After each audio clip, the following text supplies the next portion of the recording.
TMC की क्या कहानी है, क्योंकि कहते हैं ना जैसे लीगल रूट तो ये तो प्रोसेस इज पनिशमेंट, सिंघवी का मैं देख रही थी, यहाँ वकील ये कहते हैं कि जब तक डिसीजन मेकिंग होगी तब तक ये कहा जा रहा है कि आने वाले सत्र में, मॉनसून सत्र में, जो महिला संशोधन अधिनियम है और परिसीमन बिल, इन दोनों बिल के लिए 2/3 जो आंकड़ा है वो जुगाड़ने की पूरी कवायद हो रही है। तो टीएमसी का क्या हाल चल रहा है और क्या कहानी? टीएमसी का मैम ये हाल चाल है कि हम सब बंग भवन पहुंचे, सुदीप बंदोपाध्याय वहां पर पहुंचे, वाइल्ड कार्ड एंट्री, मतलब वो आखिरी पजल में एक आखिरी टुकड़ा नहीं लगाया जाता सॉल्व करने के लिए, वो थे। तो उनसे मीडिया वाले हम बातचीत करते हैं, तो बड़े बुजुर्ग हैं तो अपने स्टाइल से बोलते हैं कि हम एनसीपीआई में मर्ज करेंगे। और फिर मैं सवाल करता हूँ कि सर फिर टीएमसी का क्या?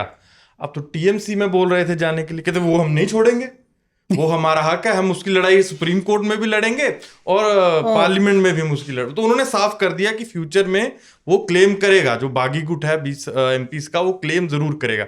इसी बीच एक खबर ये भी निकल कर आई कि एनसीपीआई आई कहाँ से? National citizen party of India, एक वेस्ट बंगाल, त्रिपुरा, असम बेस्ड, एक नॉर्थ ईस्ट बेस्ड पार्टी जो है, मतलब जो त्रिपुरा के चुनाव लड़ चुकी है लास्ट, और 2 सीटों पर और 800, मतलब दोनों सीटों पर मिलाकर भी उस पार्टी के पास 800 वोट नहीं मैम ला पाए। और आज के समय नहीं ला पाए भाई। आज के समय वो सबसे बड़ी, मतलब आप लगाइए कि एनडीए अलायंस की 5th लार्जेस्ट पार्टी बन चुकी है पार्लियामेंट में 20 सांसदों के साथ। तो इसका जो मैम सारा निकला, वो 8 तारीख को जो मीटिंग हुई थी, नहीं सेकंड लार्जेस्ट हो गई, नहीं टोटल में, हाँ टोटल में सारी पार्टियों में। तो उसमें मीटिंग में बात, जो 8 तारीख को सबसे पहली मीटिंग हुई, जिसने सबके आईब्रोज खड़े कर दिए कि भाई ये क्या चल रहा है, जिसने मतलब मोहर लगा दी कि क्या कर दिए, आईब्रोज सबके आईब्रोज खड़े कर, मतलब हैरान हो गए सब, तो सबको हैरान कर दिया। तो उस मीटिंग में निशिकांत दुबे, वो पूरा इस मीटिंग में भी थे, जो लास्ट मीटिंग हुई ओम बिरला जी के घर जाने से पहले, और पहली वाली में भी थे। उसमें एक नाम और था, बिप्लब देब, अच्छा, त्रिपुरा के पूर्व मुख्यमंत्री, भारतीय जनता पार्टी के बड़े नेता, हरियाणा के भी इंचार्ज रहे हैं।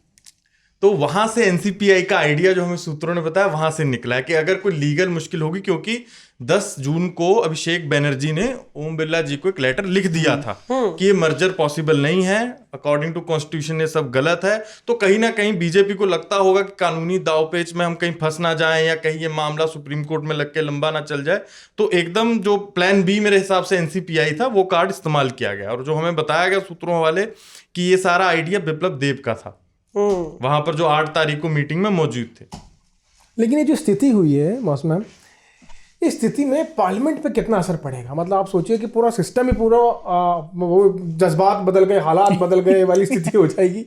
जज्बात तो सबके बदले हुए होंगे, हालात भी बदल ही गए। अब let's take an example of जो पिछली बार वुमेन रिजर्वेशन बिल पर वोटिंग हुई, उस टाइम प्रेजेंट स्ट्रेंथ कितना था पार्लियामेंट के अंदर? 528।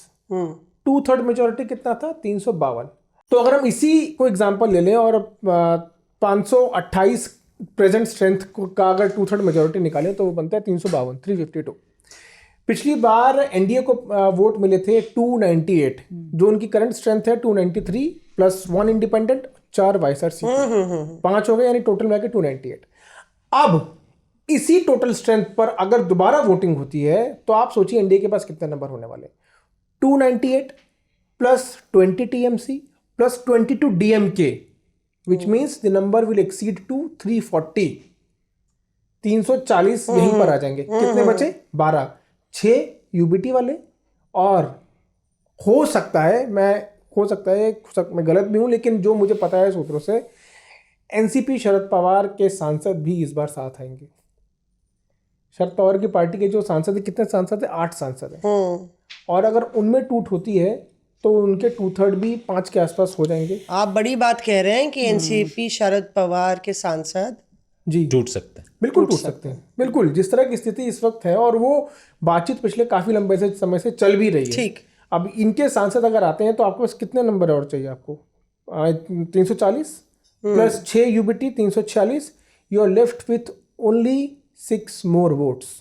नहीं वो नहीं होगा, वो होगा नहीं, लेकिन मैं आपको बता रहा हूं 6 मोर नहीं है, क्योंकि 540 का अगर आप 2/3 देखें, एग्जांपल क्या लिया, क्योंकि हो सकता है ना 540 एग्जांपल क्या लिया मैंने? एग्जांपल लिया जो पिछली बार प्रेजेंट स्ट्रेंथ थी। पिछली बार प्रेजेंट स्ट्रेंथ थी 528 की। उस वक्त 2/3 मेजोरिटी कितनी थी? 352 की। और उसी स्ट्रेंथ पर अगर दोबारा वोटिंग हो जाए तो फिर अभी के हालात के हिसाब से एनडीए के पास मुश्किल से 6 से 7 वोटों की और कमी है। कई सारे तृणमूल कांग्रेस के सांसद जिसमें शत्रुघ्न सिन्हा का नाम सबसे बड़ा है, नहीं, वो जरूर इधर आएंगे। हाँ। क्यों? क्योंकि मेरी किसी से बात हुई, मैं आपका कारण भी बता रहा हूं आपको। जब इस बार शत्रुघ्न सिन्हा ने अपना समर्थन दिया था ममता बनर्जी को, उस वक्त उनको यशवंत सिन्हा ने गुमराह किया था। उस वक्त उनको यशवंत सिन्हा ने यह बताया था कि जो बागी गुट है उनके पास सिर्फ 10 या 12 सांसद हैं, उनके पास उतने सांसद नहीं है कि 2/3 नंबर पहुंच जाए। तो उनको लगा कि अभी जो है मैं सेफ प्ले करता हूं, अभी मैं ममता बनर्जी के साथ खड़ा दिखाई देता हूं। लेकिन उनके सुर बहुत जल्द आपको बदले हुए नजर आएंगे। क्यों? क्योंकि पूरी टीएमसी 2/3 निकल के एनसीपीआई में जा चुकी है और सांसद जो रह गए हैं जिनको आने का पूरा मन है, उनमें एक शत्रुघ्न सिन्हा सबसे आगे हैं। Reporters of